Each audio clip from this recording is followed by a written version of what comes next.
Había una vez, no se sabe dónde ni cuándo, Lucía sintió la necesidad de decir, de expresar, de comunicar. Claro que cuando pensamos en comunicación, pensamos en el habla, la expresión oral del lenguaje, que es el medio más productivo, seguido por la escritura, que también es tan productiva como lo es el habla. Porque con un repertorio limitado de letras, yo puedo escribir o decir una gran cantidad de palabras, con las que puedo escribir o decir infinita cantidad de mensajes. El habla y la escritura son altamente productivas. Pero Lucía no contaba con la capacidad del habla. No porque no tuviera nada que decir, simplemente porque no podía, no le salía. Pero ella sí podía comunicar. Después de un tiempo de mucho observarla, pudimos descifrar que sus ojos miraban al techo cuando quería decir que sí, que sus músculos se ponían tensos cuando algo la asustaba.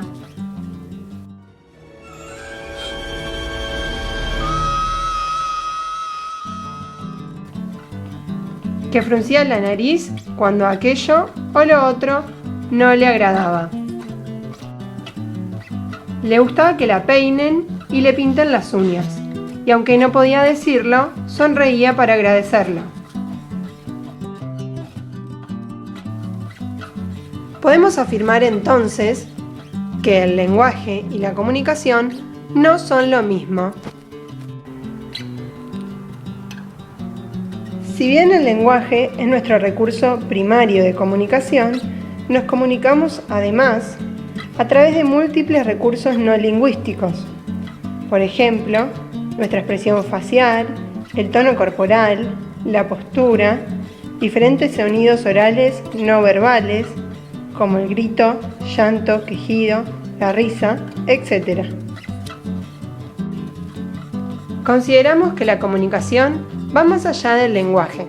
Inclusive, las personas que no son como Lucía y cuentan con el lenguaje oral, cuando dejan de hablar, no necesariamente dejan de comunicarse, porque siguen enviando información a través de la cara, el cuerpo, los gestos o incluso la ropa que llevan puesta.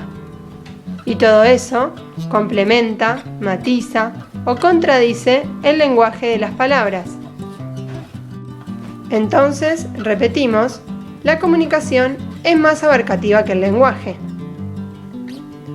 Algunas personas dicen mucho más cuando no utilizan palabras que cuando hablan. A veces, las palabras sirven para engañarnos o para transmitir información muy compleja, pero las emociones se plasman en los gestos.